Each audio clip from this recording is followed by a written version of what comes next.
we'll go ahead and get started. So, yeah, David, thanks for joining me today. Maybe we'll start off with, for people who may not be familiar with who you are and what you do, could you maybe just give us some background? Sure. So for the last 27 years now, I've been a Catholic high school teacher, teaching all grades from 7 to 12. And in addition to teaching in the classroom, I've been a cross country and track and field coach all three Oh, seasons for that amount of time too. I'm married to my wife for 24 years. We have mm, two grown children. One is a mm, junior in college, the other a senior in high school. mm. So that's just a little bit of background on me. I've been a student my whole life. I've been in school every single year since kindergarten. Yeah.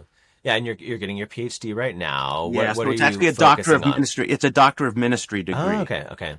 Yeah. and I'm doing that out of the Catholic University of America. Okay. And what are you focusing on for your doctorate? So my specific area of concentration is liturgical catechesis, but um, when it came time to focus in on what my dissertation project would be, it overlapped with some life experiences that I had. And so my dissertation actually is focused on, let me give you the title. It's a little long. It's a pastoral framework for reducing risks and increasing support for sexual and gender minority students in Catholic schools. Okay. In Yeah, summary, I really, love in that. short, it's like, what are Catholic schools doing and what can we do on the pastoral level to support LGBTQ plus kids who are in our Okay. schools?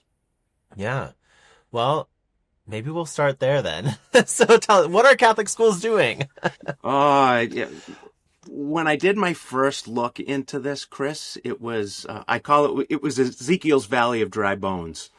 Okay. There's no unified, concentrated programming out there to help Catholic schools and Catholic educators wrestle with how to do this ministry. Yeah. There is a spread, and it's wide, of some school communities that are totally opposed to and resistant to this conversation.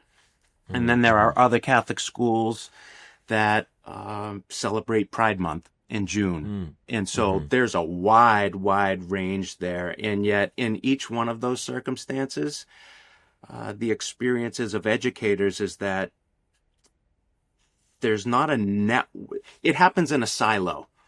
Okay. Right. Yeah. So a school that is, we'll say, accepting or affirming is doing it on their own, as is the school that's not so open to or resistant to this conversation is also operating like on an island on its own. Yeah. Some of that influenced by diocesan level interactions or religious order postures when it comes to this. But Yeah. I think the point I want to make is there's no unified Yeah. pastoral approach to doing this. And so it makes it really hard on individual educators in the classroom to Yeah. know where to turn for accurate information and for support and Yeah. resources. Yeah, yeah, that makes sense. Yeah, I mean, this space has evolved a lot, I think, over the last 10, 20 years. I think about even when I was in high school, which was a while ago, but not forever ago, having even something like a gay straight alliance in public schools, I think was very novel in a lot of communities. So, certainly Catholic communities are kind of coming in behind that movement. So, it's not terribly surprising to me. One of it's also my understanding that you have kind of worked with, supported LGBTQ youth going through the Catholic educational system, basically over the course of your career. I would be actually really curious to hear from you, how has that changed over the course of the year? Sometimes I feel like I don't fully understand the concerns and the realities of LGBTQ youth just because the world has changed so much since I was in high school. So I'd be really curious to hear on the educator side, who's been doing this work for a longer period of time, how has that changed? Yeah, well, let me put it this way. I started teaching in 1999, Okay. and the conversation in the 90s was not as open and transparent as the conversations that you see in 2025. Yeah. And so students that I encountered early in my career who were gay were typically, for lack of a better way of saying it, in the closet and wrestling with the reality of wanting to be quiet and silent so not to be a victim of the bullying or the abuse that comes from, Yeah.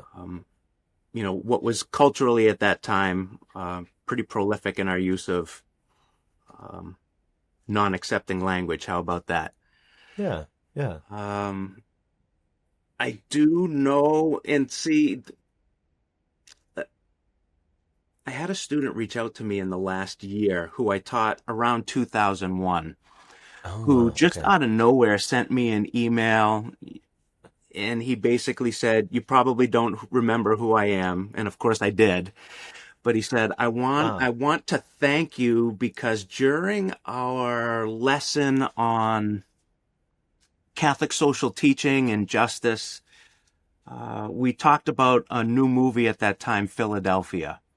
Oh, wow. Okay. And he said, 2001. Okay. Yeah. yeah, and he Doing that said in a Catholic school sounds very edgy. the fact that you were willing to talk about that movie that was current and hold up the reality that people who were gay were still human beings. He said, Yeah. you have no idea that what that did for a Mm. closeted 17-year-old sitting in your classroom just to acknowledge that I was a human person.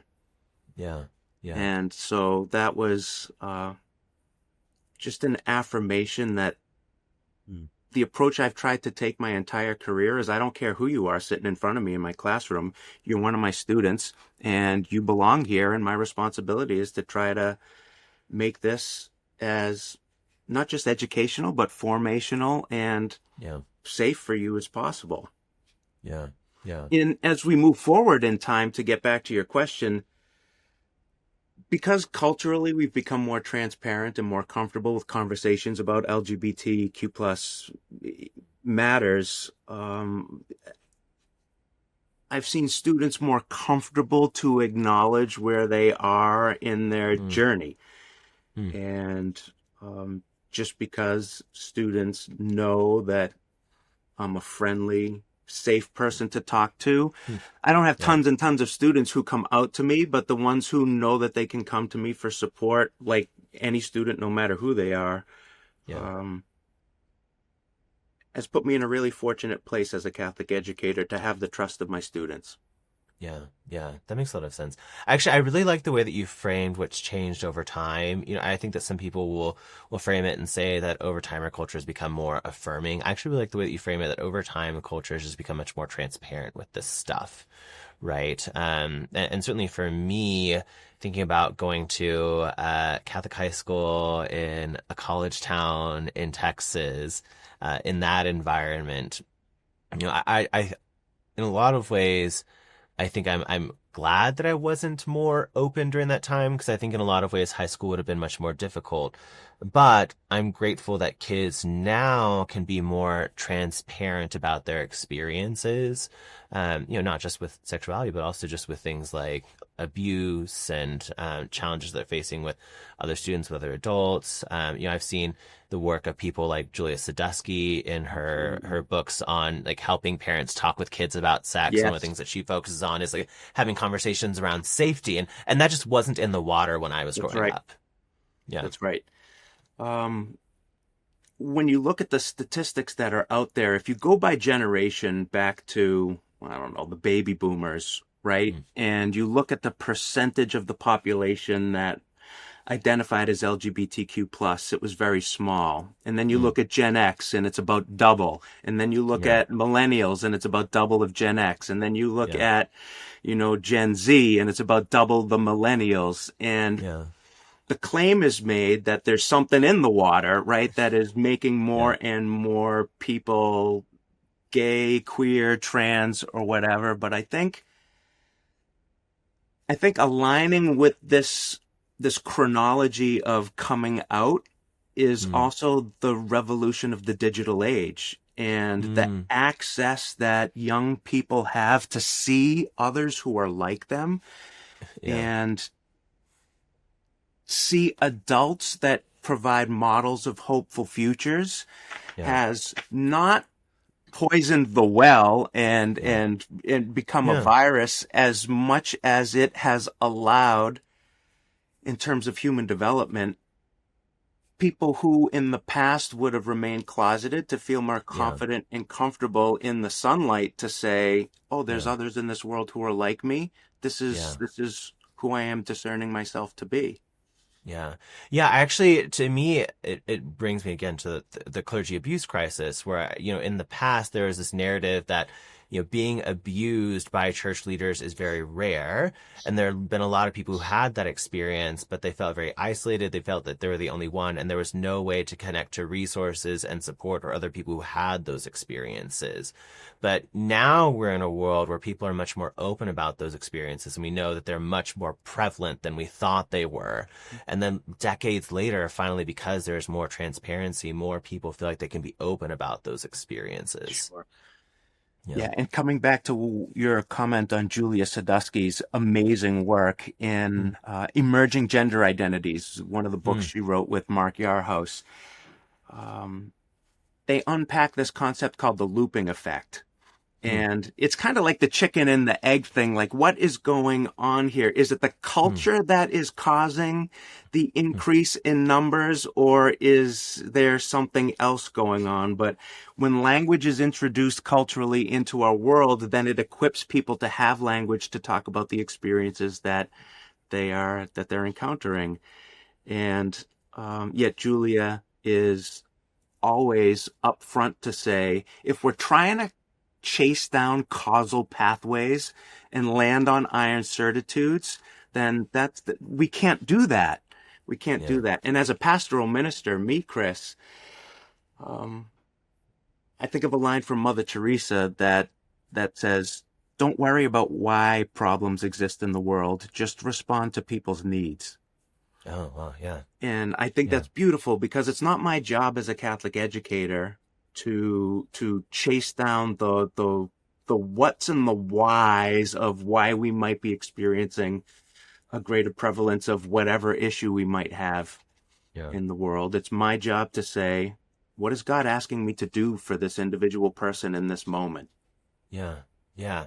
Yeah. So, kind of along those lines, so right now, the Supreme Court is considering the case in Chiles v. Salazar, whether to uphold Colorado's conversion therapy ban against minors. You joined a number of other ministers, educators in an amicus brief, writing about why the ban on conversion therapy should be upheld. What moved you to engage in the case in this way? That's a wonderful question. I think I'd start by saying my motivation wasn't to be like, oh, let me get out in the public forum here and share my opinion out there with the world. I was more motivated by the invitation to have some kind of private audience with the 9 justices who are going to read this amicus brief and ultimately rule on the case. And so my focus on this was through the narrow lens of that audience. I know it's a public document. It can be read now on the docket by anybody out there in the world, but my motivation was to say, I have 27 years of experience. I've been doing multiple years of research on these topics, and this is not just a matter of law and intellectual debate. This is a matter of real human lives that are affected by the decision that will come forward. And I felt compelled to say, all right, with that small audience that I am writing to, what is it that I can say that might move a heart or mind to consider the personal impacts of these decisions? Yeah. Yeah. And could you just talk about the personal impact that you're aware of that comes out of your experience as an educator? Yeah. So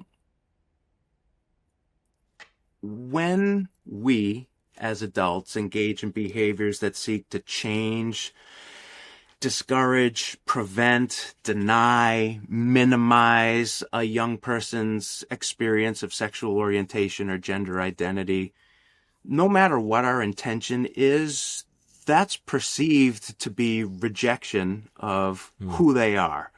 Hmm. And we know that rejection by 8 times increases suicidality. We know that rejection increases by 6 times levels of depression. We know that if we talk specifically about conversion therapy and those who are subjected to that, that there's a long-term longitudinal decrease in life satisfaction, that there's less educational attainment for those who are subjected to that, as is the financial impact of data that shows the weekly financial earnings of those who have been subjected to conversion therapy is less. And so there's some real tangible, but also psychological and emotional tolls that are at stake here. And so those need to be considered. Those need to be considered in the human impact of what's going on. Yeah.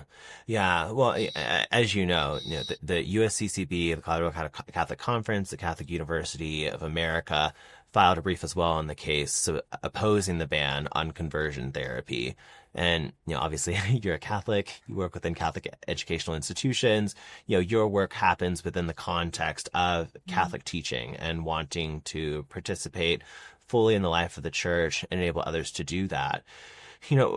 How do you respond or understand the ways in which, the USCCB or the Catholic University of America are engaging in this way in the case, or other Catholic institutions supporting conversion therapy? Yeah, that's a great question. And never my intention in any of this is to stand in opposition, right, to our church or to the school that I'm getting my degree from. But Yeah. Yves Congar, who was a theologian at the time of the Second Vatican Council, talked about what he called true and false reform, and that it's always a push and pull between those who are on the peripheries and those who are in leadership roles. And he says it's necessarily the role of those who are our church leaders to defend the house. And yet at the same time, it's the responsibility of those who are on the peripheries to push for a voice, to push to be heard, and to push for a forum where they can be heard. And it's the responsibility of both sides to find what I call the narrow ridge of finding the middle where we can come together for dialogue. Ultimately, at the end of this, I am not going to make the decision, nor is the USCCB or CUA going to make this decision. The justices of the Supreme Court are going to make the decision. Yeah. And if we're going to have a robust dialogue about the merits of this case, then there should be a forum for all voices to be heard. Yeah. I find myself in this work, especially as a Catholic educator and a person who is engaged in I have degrees from Catholic institutions. My position is always to say, my goal here isn't to challenge the positions of the church. The church teaches what it teaches on sexuality, on gender, on marriage, etc., etc. Yeah. My goal is not to challenge the positions of the church, but is to encourage a consideration of how we might change our posture in terms of pastoral practice. Yeah. And that resonates, I find, a lot of times with my audience and with people if we talk about position versus posture. And the goal not being to change doctrine, but rather to translate doctrine into pastoral practice so that people don't feel that they are excluded, not welcome, dehumanized, victimized, sometimes even just by the choice of words that we use. Yeah. Yeah. Yeah. So the posture that you take when it comes to engaging with, supporting LGBTQ youth or just people generally in or out of the church, where did you learn your posture towards this? Where did that come from in your own history? Honestly, it came from the great educators who were before me. I was at a conference maybe 2 years ago, and one of the presenters talked about this kind of ministry work being like a track and field relay race, where there is a runner who has a baton. And when they get to the end of their leg of the race, they pass that baton to the next runner who starts fresh and heads off into their leg of the race. And so I have a lot of people, going back to high school particularly, who are just really kind and impactful models for me on how we should just be with and be for the students who sit in front of us. Yeah. And so I take that now, like the baton is in my hands, and how can I honor and respect the legacy of those people who have done great work in the past Yeah. Yeah. to say, well, I'm getting towards the last third probably of my career in the classroom, and how can I both continue to honor the past, but also look forward to who the baton will be passed to? Yeah. Yeah. It makes me think actually of Newman's views on educators. And, he says that what a teacher does, they don't just pass on, facts or information to their students. Educators, they pass on their own life to their students. Yeah. I love that. I do like So, that. I heard somebody recently said, well, think about the book of Exodus, right? When Moses encounters God in the burning bush, God says, Moses, remove your sandals, for this place on which you stand is holy ground.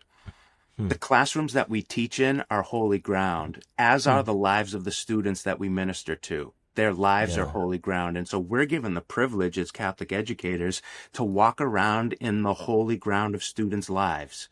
Yeah. So how are you going to honor that in a way that recognizes delivering content is only a little bit of the real pie that we are serving up?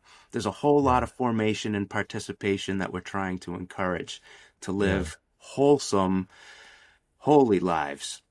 Yeah.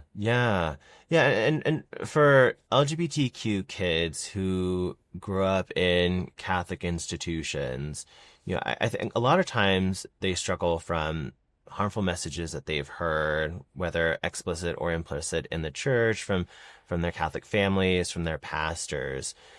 I'd be curious to hear from you as an educator who's been in these spaces. What are some of the harmful messages that you see students hearing, and how do you accompany them through that? Yeah, that's wonderful. Well, let me say this. It's not primarily what they're hearing. It's primarily the silence that pervades our Catholic schools that is most challenging for our students. Yeah. Not being acknowledged, not hearing the words, not engaging in any dialogue that suggests there's openness to these conversations says a lot about the need for students to stay quiet or stay closeted. And that has a long-term psychological effect of not being able to talk to a trusted adult at a school that you go to, a Catholic school that you go to talk about these experiences that you have in life. And so silence is the number one biggest, I don't want to say threat. What's the word that I'm looking for? It's the single greatest barrier to a student feeling like they can be accepted in the place where they go to school. Yeah. In addition to that, though, are comments like, if we could just heal your trauma, then we could help you get past this feeling that you're having. Or an adult say something like, I was hoping that I would never actually meet a gay person and have to have this conversation. Yeah. Or saying, there's no such thing as gay or trans persons. I could go on with other examples like that, but the words that we choose to use, we have to be careful not to become a counter witness to the gospel when we speak words that either intentionally or unintentionally are causing harm to students who are in that population. Yeah. Despite whatever a personal point of view might be of the educator in the classroom, we also have to realize that we have a responsibility to safeguard. And we're not talking here about ideologies. We're talking about being the gospel in action. And I find too often in these conversations, when you look at amicus brief and you look at public discourse and you look at the statements that are made out there, where is Jesus referenced in these bodies of work? And the answer for me when I'm looking around is hardly anywhere are we talking about Jesus when we get into this conversation. We're talking about doctrines, ideologies, anthropologies, but we're not talking about Jesus. Hmm. And Hmm. that's really, really important for me to make sure that that message, if Jesus is the center of Catholic education, that he is lifted up as a focal point in this conversation. Yeah. Yeah. There was this lecture a few years ago that John Cavadini, he's a theologian at Notre Dame, gave where he talked about kind of the role of doctrine. And I really loved the image that he had. He said that doctrine is not the point. Doctrine should be lights along the pathway of the journey to where we're Mm, going. And I really appreciate that because I felt like, especially growing up as someone who was very concerned with Catholic orthodoxy, as someone who tended to be very heady in his relationship to his faith, I think, comments like that gave me a helpful resetting that my life and the point of my Christian faith is not about getting every word correct. And it's not about fighting over theological technicalities. Sometimes that those sorts of things can be valuable and helpful, but that's not the point. And I think oftentimes we forget that, and especially when we're dealing with LGBTQ kids, where this stuff is so complicated. It's very easy to get it wrong. And so we'll do kind of what you mentioned. We'll get paralyzed and we'll do nothing. that's right. And we forget that the point is the kid right in front of us. That's it. and we're just telling them to not go on the journey at all. Yeah. It can be easy to get wrong, and out of fear of getting it wrong, we do nothing. Similarly, Yeah. when you hear homophobic language in schools, because we don't know what to do, sometimes educators will ignore or do nothing. But in the same way, doing nothing is actually the worst possible thing that you can do. Hmm. We have to Yeah. do something. We have to do something both to open up the conversation, but also stop acts of prejudice and injustice when we actually see them. When we actually see them occurring. Simply being a voice that says, hey, we don't do that here. Or could we think of another way of saying this? Right? We have to be brave enough to enter into these conversations, because here's gets like into the subtleties and the nuances. A word like gay or queer is not always pejorative. It's not always a slur. And can we culturally help people distinguish between when it's being used to hurt and when it's just being used as a descriptor? Yeah. But it requires the educator to be educated and be formed with enough courage to be able to break open these spaces of dialogue when we encounter them. Yeah. Yeah.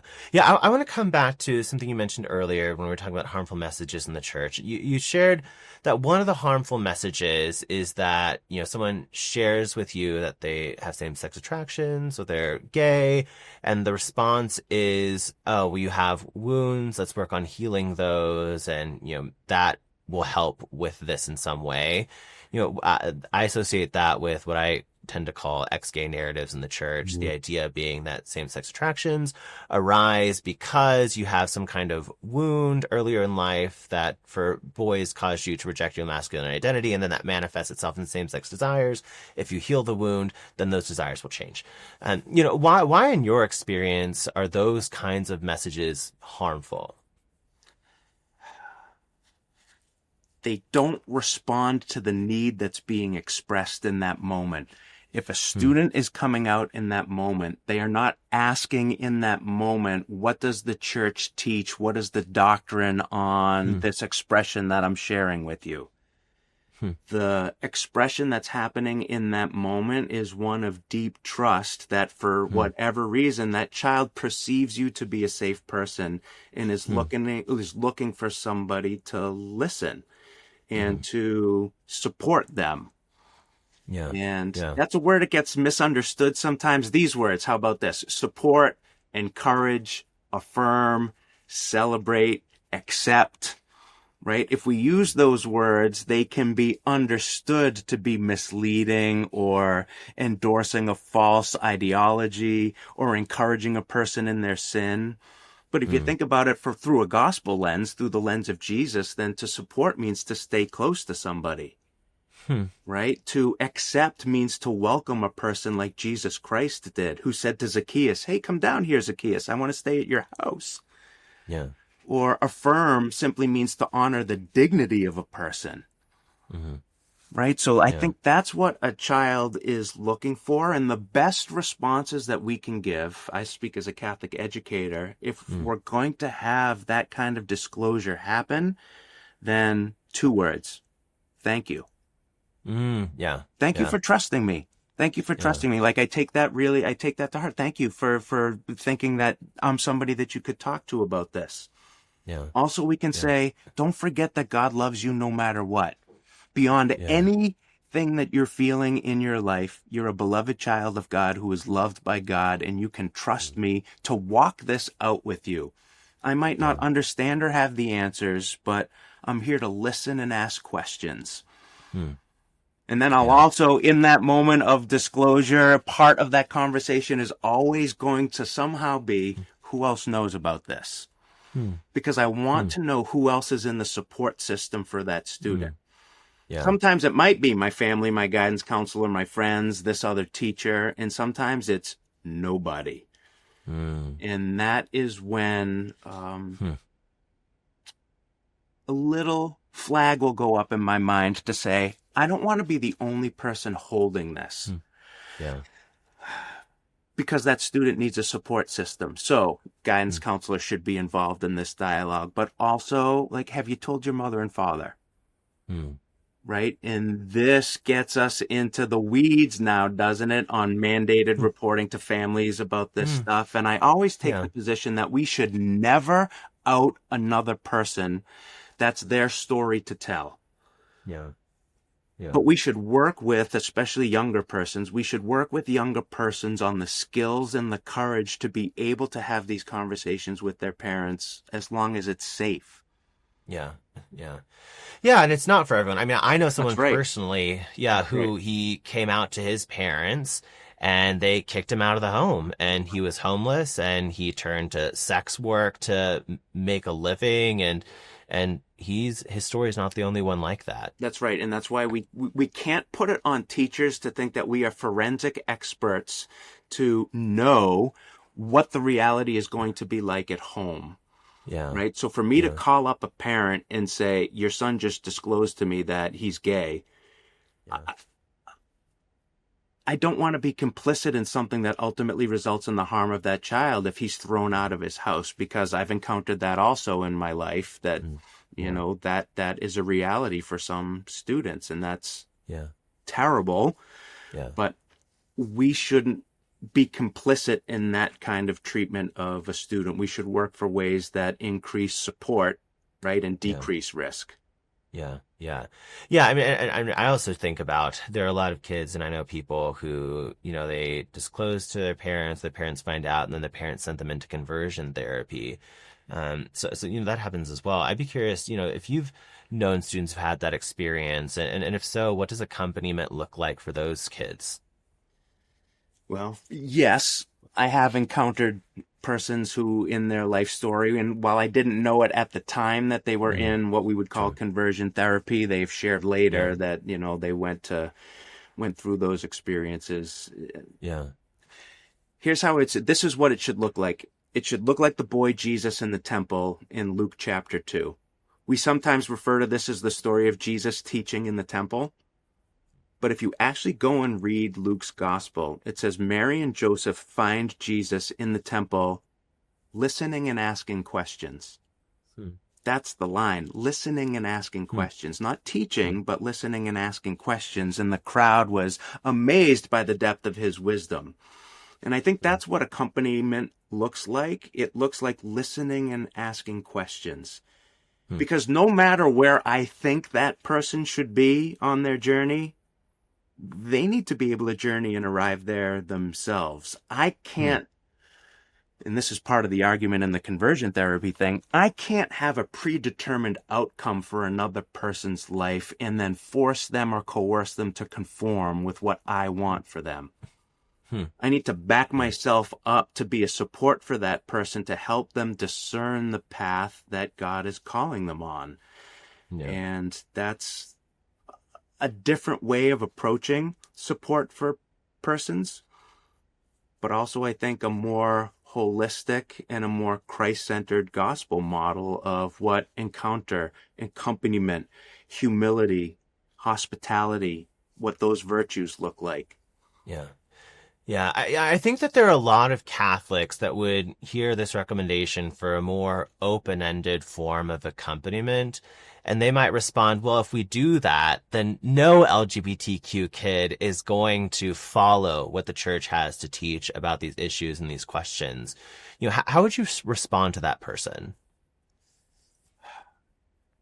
Well, first, that's a real fear, right? That's a real fear in the heart of a person who would take that position. And I want to affirm that, like, okay, like that's our starting point. And yeah, of course, that's a legitimate fear.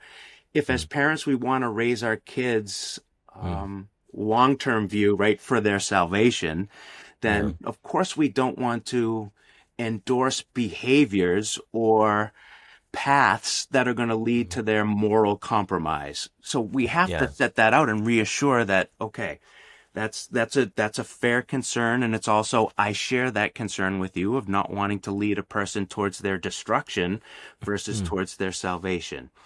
Yeah. So acknowledgement goes a long way there. It's starting on common ground. Yeah. I had a second follow-up thought to that, and I forget what it was. Yeah. But it was the second part of that, which I guess could be connected even to the story of Jesus on the road to Emmaus in the resurrection. When Jesus shows up on that walk between two disciples as the third wheel in the conversation, Jesus knows where they're going. But he asks them questions and lets them tell him the story. Hey, what are you talking about? And they say, are you the only person in Jerusalem that doesn't know what's happened over these last 3 days? And Jesus says, what things? Yeah. He knows the answer. He knows the destination and the path, but he's letting them work it out in dialogue and conversation. And I think there's where we might get to the heart of the question that you asked me, Chris, that it's not so open-ended as to say, well, let's just do whatever you want. Yeah. Right? Yeah. It's open-ended in the sense of letting God in this moment, let the person in front of you answer your questions and work through their own stuff. Yeah. With you as their guide, listener, accompanier, mentor. And that is, that's different than just willy-nilly, open-ended, let's affirm every thought and idea that's presented to us where, today you're straight, tomorrow you're gay, the next day you're a dog.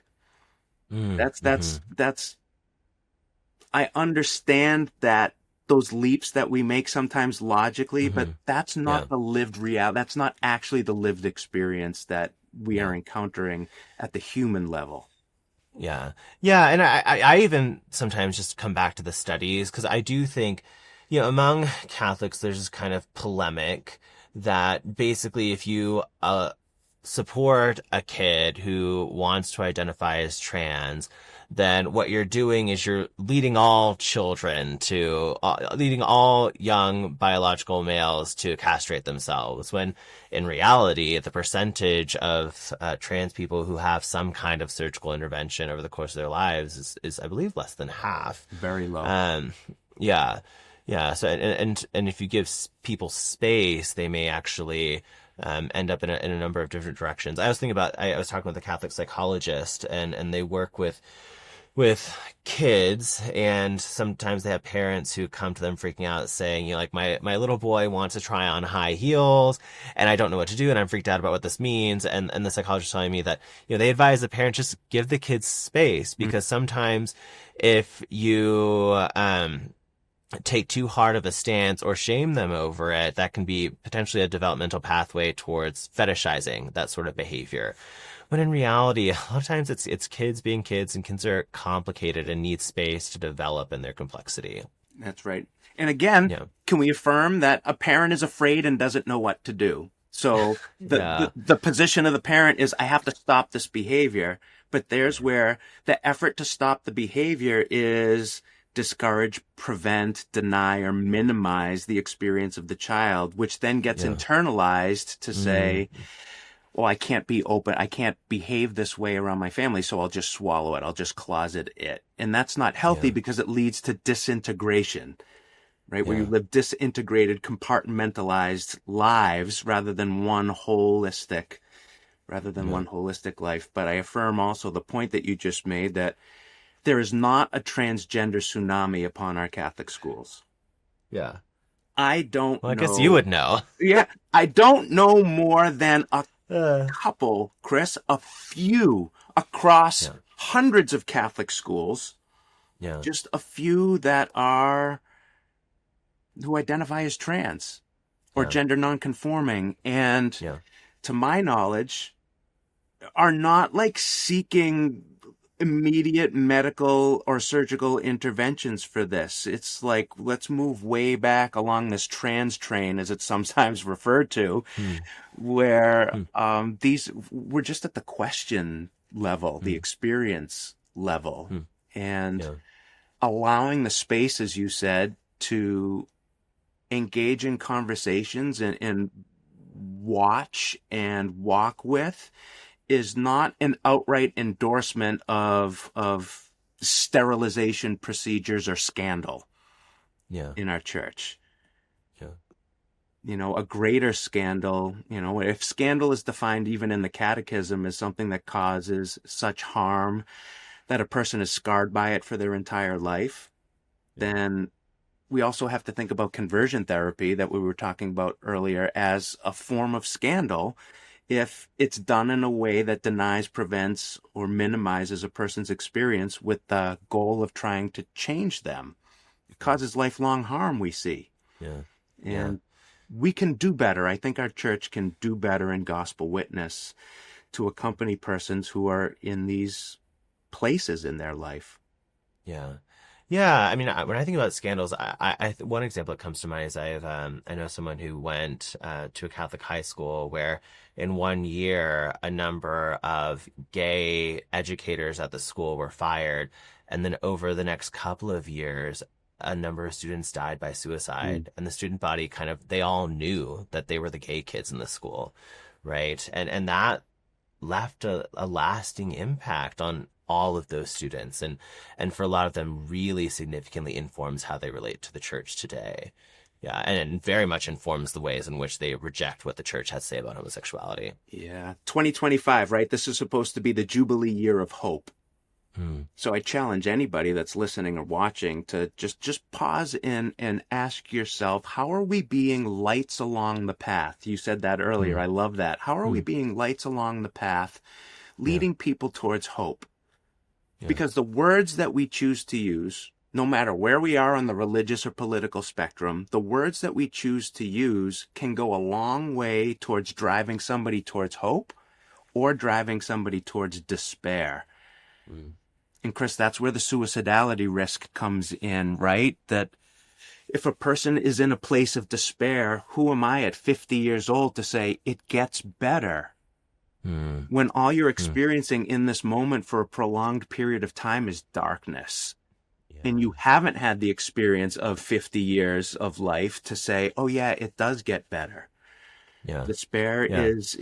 there's an evilness in despair because it becomes all Hmm. encompassing and leads to these tragedies that really break my heart, because it doesn't Yeah. have to be that way if we can Yeah. find a way to be more supportive of persons who are going through hard times. Yeah. Yeah. You know, I think about what G.K. Chesterton has to say about suicide. And he says that, in some ways, like suicide is much darker than homicide, because homicide is a rejection of one life, but suicide is a rejection of an entire world and needing to end all of that. And a lot of times that's taken to be very critical of people who die by suicide. But to me, the way that I interpret that, I think about the people that drive kids to suicide, and what you have done is you've darkened the entire universe for them. And I think that's just such a scandal for Yeah. Catholic institutions where Yeah. we have kids that are driven to that. Yeah. And I pause here because it really makes, as a person who works with kids for my entire career, right, who has kids of my own, it weighs so heavy on my heart. Yeah. The amount of influence that we have on the lives of young people.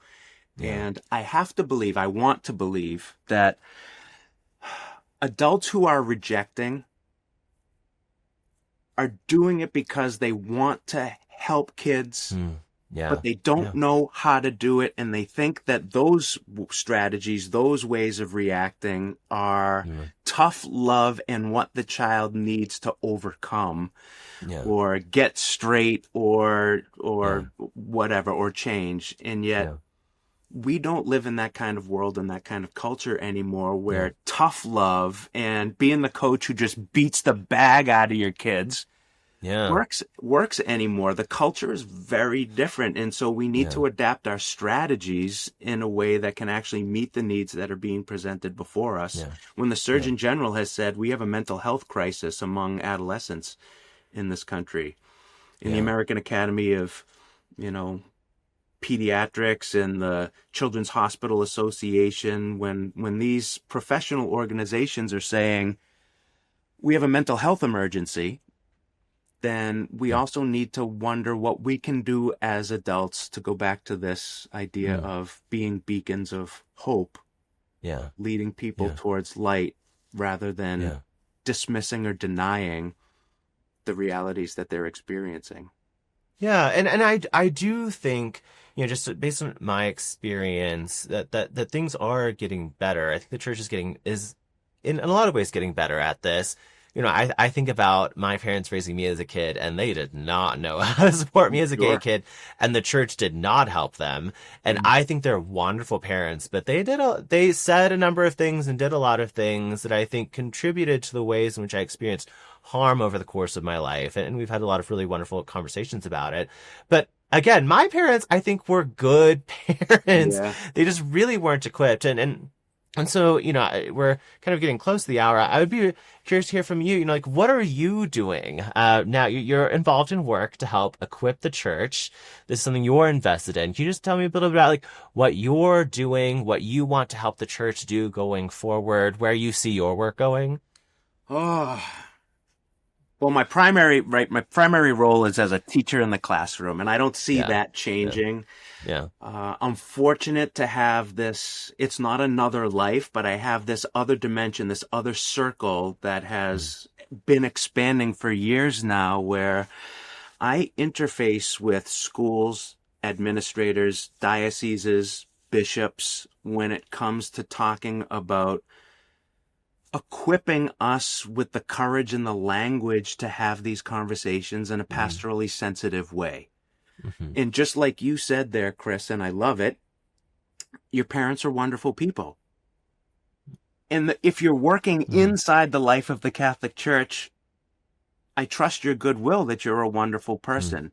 So we need accurate information. We need good education to help people understand what Pope Francis said is the difference between ideas and realities.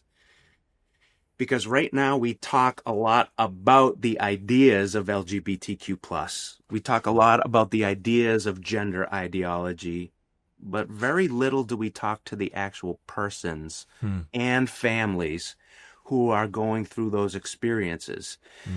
And through the art, I call it the art of storytelling.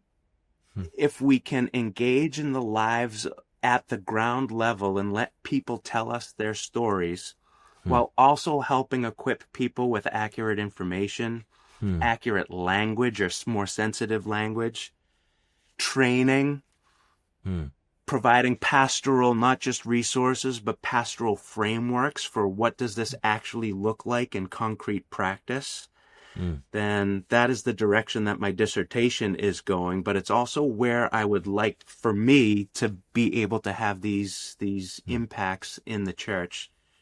And if I was never out there in the public forum, which this is, and I'm okay with that, right? But if I was never in the public forum and simply stayed in the private forum, and the difference between those two, private forum is not secret, it's just out of the media view.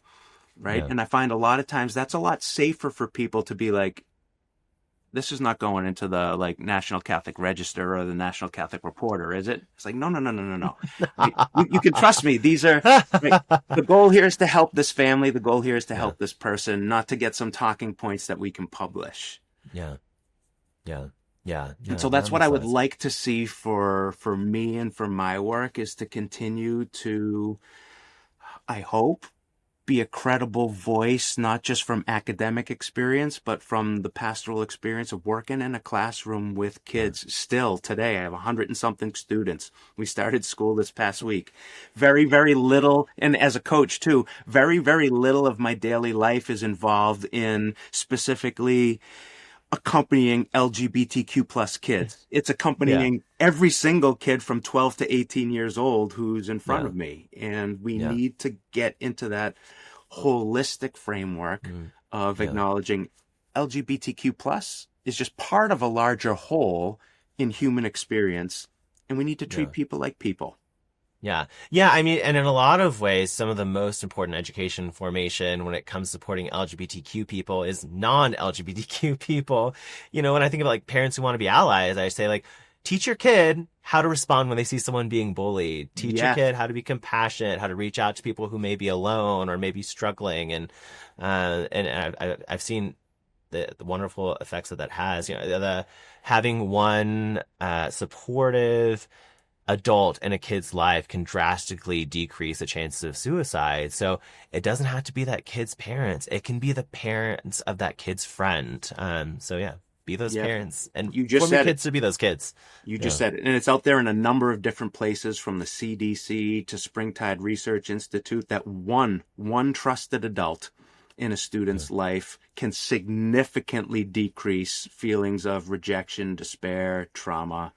And so I've just made the commitment. I'm going to be that one.